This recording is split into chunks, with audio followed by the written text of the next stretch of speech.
विश्व का कभी नष्ट ना होने वाला शहर अयोध्या।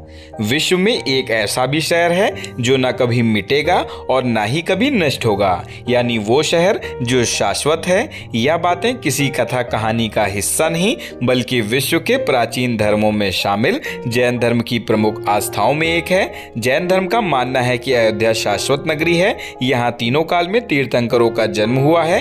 तीनों काल का अर्थ यह है कि जैन धर्म में भूत, भविष्य काल और वर्तमान काल होते हैं। भूत व भविष्य काल के बारे में बताया गया है कि 24 तीर्थंकर अयोध्या में ही जन्म ले चुके हैं या लेंगे। वर्तमान काल में 5 तीर्थंकरों में अयोध्या में ही जन्म लिया है। इन 5 तीर्थंकरों में भगवान आदिनाथ, जिन्हें भगवान ऋषभदेव व ऋषभनाथ भी कहा जाता है, इसके अलावा श्री अजीतनाथ, श्री अभिनंदन नाथ, श्री सुमतिनाथ और श्री अनंतनाथ भगवान ने जन्म लिया है। प्रथम तीर्थंकर भगवान ऋषभदेव के 101 सुपुत्रों में भरत बाहुबली का भी जन्म शाश्वत अयोध्या में हुआ।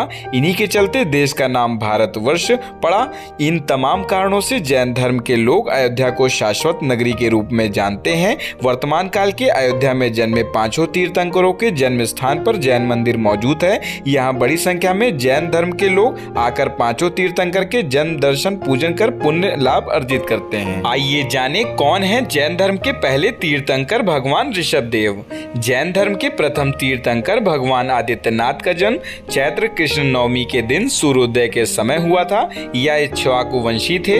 यह राजा नभी राय के घर में माता मरुदेवी की कोख से पैदा हुए थे। हिंदू धर्म के स्कंद पुराण के अध्याय 37 से भी इस बात की पुष्टि होती है। जैसा कि जैन शास्त्रों में वर्णित है कि इनको जन्म से ही संपूर्ण शास्त्रों का ज्ञान था। युवा होने पर उनकी शादी नंदा और सुनंदा नाम की 2 स्त्रियों से हुआ। नंदा नामक स्त्री से बाहुबली चक्रवर्ती सम्राट भरत पैदा हुए। जैन धर्म के अनुसार भगवान ऋषभदेव ने ही विवाह संस्था की शुरुआत की। उन्होंने ही प्रजा को सैनिक कार्य, लेखन कार्य, कृषि, विद्या, शिल्प व वाणिज्य व्यापार के लिए प्रेरित किया। यह भी कहा जाता है कि इससे पूर्व तक की प्रजा की सभी जरूरतों को कल्प वृक्ष पूरा किया करते थे। हजारों वर्ष राज्य करने के बाद भगवान ऋषभदेव ने अपने पुत्रों में राज्य का बंटवारा कर दिगंबर तपस्वी बने। कभी जब वह भिक्षा मांगते जाते थे तो उन्होंने सोना, हीरा, जवाहरात आदि भिक्षा के स्वरूप में दे देते थे, लेकिन इनको भोजन नहीं मिलता था, जिस कारणवश भगवान ऋषभदेव को भी 1 वर्ष तक भूखा रहना पड़ा। इसके उपरांत वह अपने हस्तिनापुर राज्य के राजा व पौत्र श्रेयांस के पास पहुंचे। श्रेयांस ने उन्हें गन्ने का रस भेंट किया। जैन धर्म के अनुसार भगवान ऋषभदेव ने 1000 वर्ष तक कठोर तप करके भूत, भविष्य और वर्तमान का संपूर्ण ज्ञान प्राप्त किया। वह जिनेंद्र बने। इसके बाद ही उन्होंने अपना मौन व्रत तोड़ा और संपूर्ण विश्व पर 99,000 साल तक धर्म कर्म की दीक्षा देते रहे। कहा जाता है कि भगवान ऋषभदेव अपने अंत समय में हिमालय के कैलाश शिखर पर चले गए। वहीं पर माघ कृष्ण चतुर्थी के दिन निर्वाण को प्राप्त हुए। अयोध्या में यहाँ विराजमान है 5 तीर्थंकर।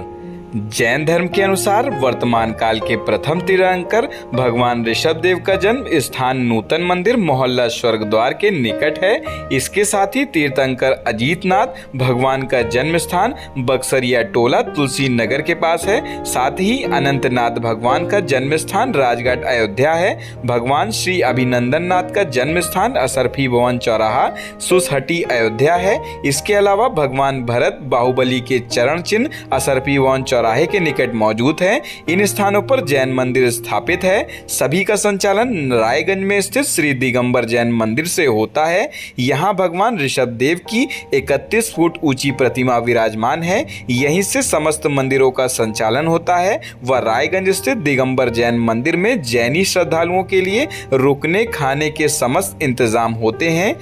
तो जब भी अयोध्या आइए जैन धर्म के 5 तीर्थंकरों का दर्शन पूजन जरूर करें। आप सभी को यह जानकारी कैसी लगी हमारे कमेंट बॉक्स पर जरूर बताएं। साथ ही अगर अभी तक आपने हमारे चैनल को सब्सक्राइब नहीं किया है तो चैनल को सब्सक्राइब जरूर करें। नमस्कार।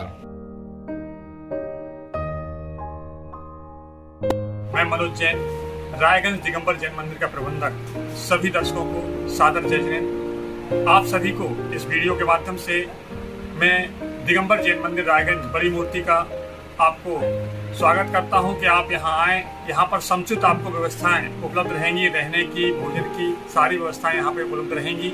और यहां 31 फुट के आदिनाथ भगवान यहां पर विराजमान हैं।